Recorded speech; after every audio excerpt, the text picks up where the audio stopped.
Salut à tous, j'espère que vous allez bien. On se retrouve pour une nouvelle vidéo sur la chaîne Waze Trading. Donc toujours dans l'order flow en ce moment en mode TPO, le TPO du market profile. Aujourd'hui on va voir les deux types de traders qui font bouger les marchés. On va voir comment anticiper ce qu'ils vont faire, comment trader dans le sens des institutions, quels indices nous donnent tout simplement le TPO pour savoir comment se positionner en tant que trader intraday scalper. Ok, donc ça va être une vidéo super intéressante. N'hésitez pas à nous rejoindre sur Discord aussi. J'offre un challenge 5000, 10 000 profits tous les mois à l'un d'entre vous. Sur Twitch, je suis en live du mardi au vendredi. Je fais l'Open US, donc 9h30 USA. Je vais passer à 9h bientôt parce que je trade le pétrole aussi. Donc voilà, ça sera à partir de la semaine prochaine. Mais n'hésitez pas à vous abonner. Vous avez tous les liens en description. Il y a mon site internet aussi si vous voulez voir toutes mes vidéos, mes formations. Tout est gratuit. Faites-vous plaisir. Voilà.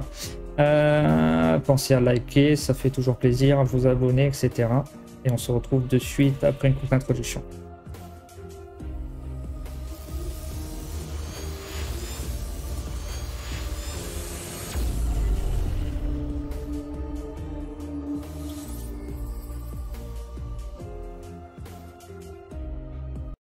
Allez les gars, c'est parti. Je vais mettre le petit plein écran. Ok, opérateur local.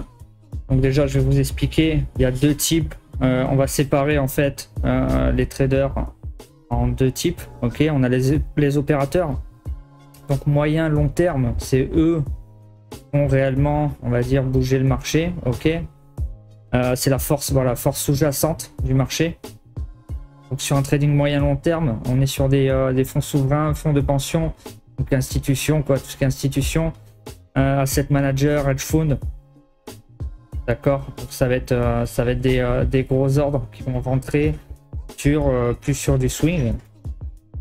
Et voilà, on va avoir une bataille en fait dans ces opérateurs. C'est très important de comprendre les deux types de traders. Hein. On va avoir une bataille entre les opérateurs vendeurs et acheteurs. Il va pas avoir d'histoire de les institutionnels contre les retails, ça n'existe pas. Je vous l'ai déjà expliqué, mais je vous redis rapidement pourquoi ça n'existe pas. Parce que déjà, les volumes sont sur futur, il y a très peu de retail sans futur. On va dire qu'il y a 5% de retail sans futur. Ensuite, les 5% de retail sans futur, au niveau volume, on représente rien, on n'a pas d'argent, enfin on n'a pas d'argent à côté d'eux, ok. Donc la bataille, elle se livre entre eux. Nous, on n'existe même pas là-dedans. Vos micro-contrats, ils passent, mais ils vont rien faire du tout en fait. Donc il faut bien comprendre que voilà, déjà tout le délire institution vs retail là de la SMC, c'est faux. Hein. C'est complètement faux. C'est mathématiquement impossible tout simplement. Hein. Moi, j'invente rien. C'est juste de la logique. Après, de dire pourquoi pas. Il y a des institutions qui essayent de faire des trucs dans le dos d'autres institutions. Je sais pas, moi j'y crois pas, mais pourquoi pas. Déjà c'est plus logique si vous avez un discours comme ça quand vous parlez de SMC. Mais bon bref, j'essaie de pas parler de SMC aujourd'hui. On va se concentrer. Alors, de l'autre côté on a les locales, on appelle ça s'appelle, c'est pas les locaux, hein, c'est un mot anglais, ok. Les locales, donc c'est des spoof traders, je crois, donc c'est les traders commerce trader, je sais plus exactement comment on dit.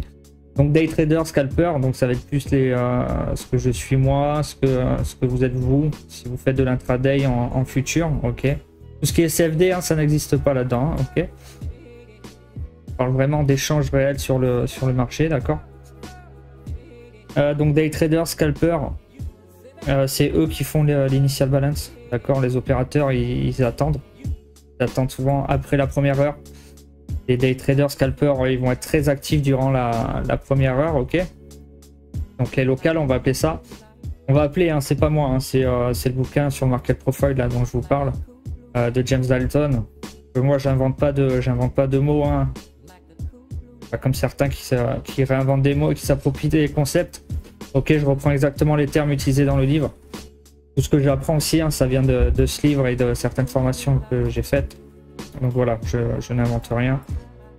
Bref, market maker, day trader, scalper, ok. Trader à leur compte. sur des traders à leur compte, à part pour les market makers qui sont des fournisseurs de liquidités, mais ça reste voilà, du scalping, day trading.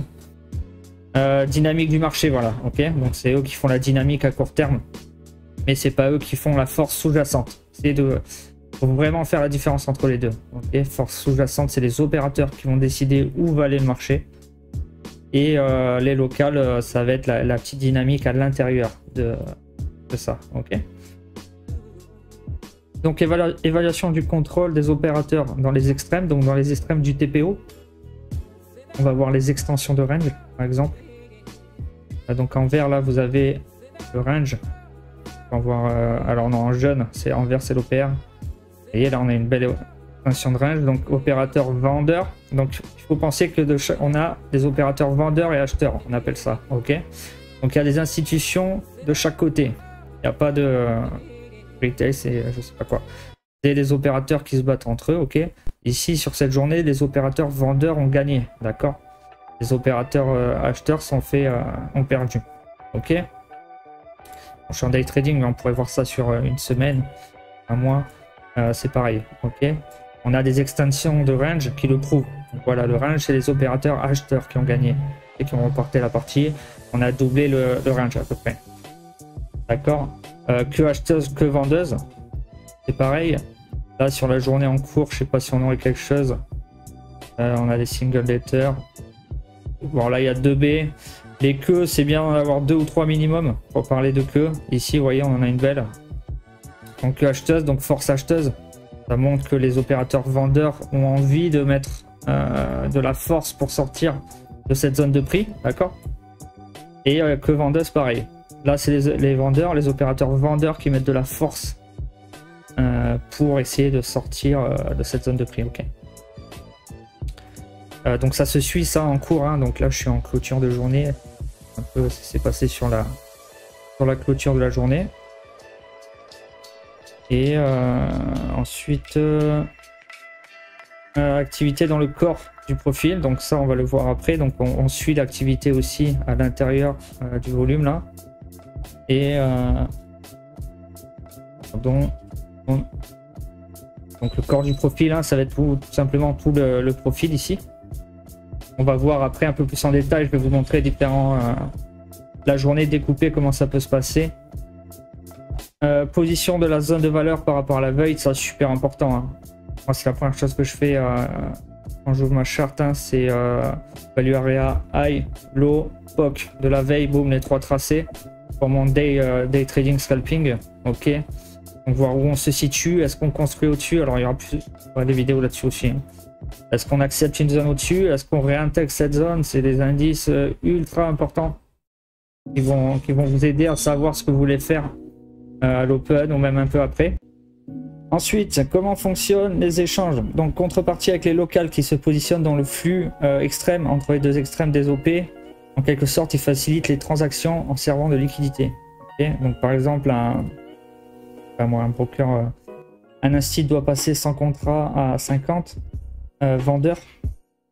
Donc les locales vont se positionner en face. Alors il va avoir la contrepartie, ça va être les locales en face qui vont acheter 100 contrats. Une fois que le prix sera 52, bah, les locales vont sortir, vont prendre leur profit. Et ça va être peut-être un opérateur vendeur qui a 68 contrats à rentrer à ce niveau-là, qui va les rentrer. Voilà, ils vont se servir en fait des locales qui font du day trading, du scalping. Ils vont fournir ces petites liquidités pour eux positionner un peu leur ordre iceberg. On va dire, ça s'appelle comme ça, les ordres iceberg. Les ordres des opérateurs, donc des institutions qui peuvent rentrer, qui peuvent pas rentrer en une seule fois. Là j'ai dit 100 contrats, mais peut-être ils ont 1000 contrats à rentrer sur la journée et ils doivent se débrouiller pour essayer de les rentrer. Je sais pas comment ça se passe, je travaille pas là-bas. Mais voilà, dans l'idée, grossièrement, pour comprendre bien les échanges, je vais vous faire un exemple aussi sur les opérateurs. Par exemple, vous voulez vendre des billets de foot. Il y a un match ce week-end, vous achetez les billets au guichet à 10 $. Donc pour les vendre le samedi, en tant que day trader, les acheter donc un opérateur vendeur, ok, qui lui fait du long terme, pour l'exemple. Vous arrivez le samedi, vendredi, annonce, je ne sais pas si on parle de Paris, le meilleur joueur blessé par exemple. beaucoup moins d'intérêt pour le match du coup, et les prix chutent. Donc qu'est-ce qui se passe, vous faites baisser le prix de vente, les prix au guichet chutent aussi également. Donc on se retrouve avec moins d'acheteurs parce que moins de personnes intéressées par le match, plus de vendeurs, donc le prix baisse logiquement, ok, de l'histoire de l'offre et la demande. Donc il faut voir le marché comme ça, voir le marché sous forme d'enchères. Je le répète, dans toute ma série Order Flow, ma playlist Order Flow là, que je vous recommande de voir entièrement sur YouTube. Allez, maintenant on va voir un peu quel opérateur suivre. Donc voilà, toute l'astuce, ça va être maintenant de savoir qui est en train de prendre le contrôle. Est-ce qu'on va suivre les opérateurs acheteurs ou vendeurs? Donc tout le délire est là, une fois qu'on a compris tout ça. Et de savoir qui est en train de prendre la main sur le marché entre les deux pour avoir des bonnes positions tout simplement. Donc on va faire un décompte TPO. TPO, Time Price Opportunity, donc le time c'est régulateur. Price c'est l'annonceur. Les deux ensemble ça nous donne l'opportunité, pardon, petit rappel, opportunité d'acheter, ok, pour trouver le déséquilibre. Alors je vais vous montrer un exemple, j'en ai fait un là, parce que là je peux pas vous les décrypter. On peut les décrypter mais c'est fin de journée, c'est une clôture. Donc je vous ai fait un petit truc sympa ici, voilà, agrandi j'imagine. Donc là on a AF, donc début de journée, ok, première partie de la journée on va dire. Si vous voulez savoir qui prend le contrôle sur qui, vous isolez le POC. Donc le POC, vous prenez le range surtout, essayez de trouver le range. Et là vous voyez on a 3 zones de prix où il y a le POC. Essayez de trouver le milieu de range et d'isoler bon, le POC de préférence. Et idéalement on a un range, on isole le POC et on compte le nombre de lettres en dessous tout simplement. 21, 13, ok. On voit qu'il y a du monde ici sous le POC, mais c'est pas pour autant qu'il y a un contrôle vendeur. Pourquoi? Parce qu'on voit qu'on n'a pas d'extension. Je vais y arriver. On n'a pas de queue ici vendeuse, donc on n'a pas eu de vente agressive des opérateurs, ce qui est bizarre.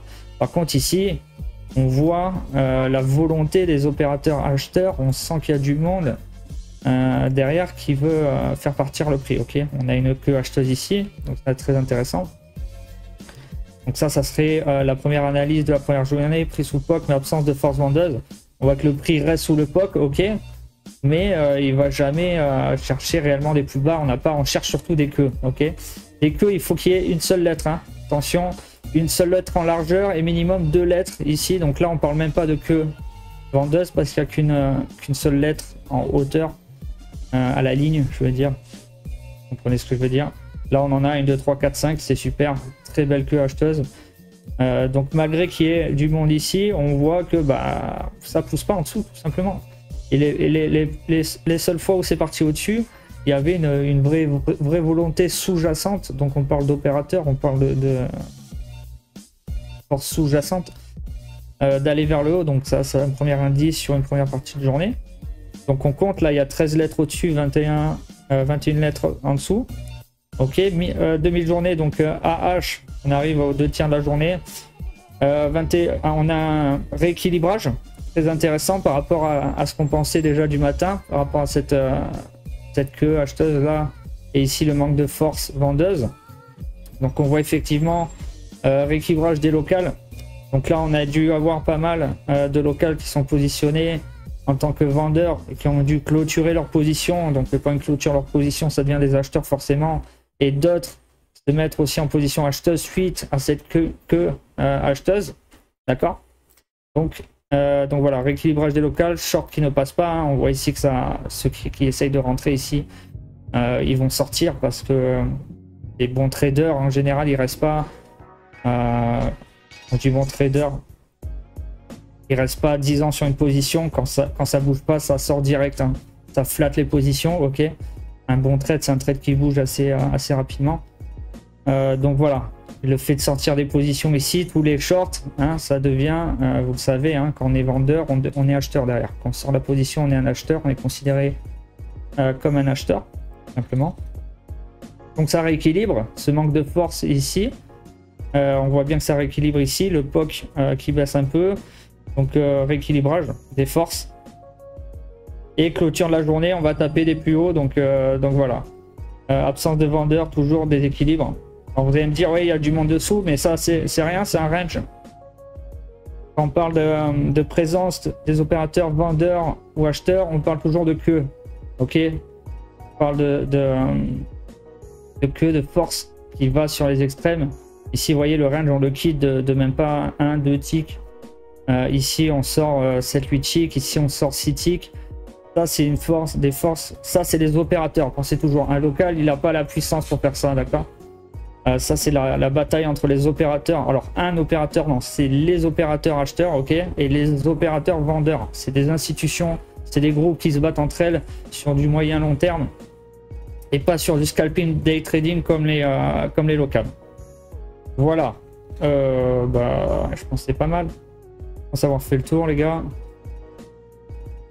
J'espère que vous avez compris le concept, tout ce que j'explique. Je continue le livre, je continue à vous... j'ai un livre et une formation en parallèle sur le market profile, donc je continue à vous partager tout ça. Tout ce que j'apprends avec plaisir. N'hésitez pas à venir nous voir, me voir sur le Twitch. Hein. Je fais des live trading tous les jours.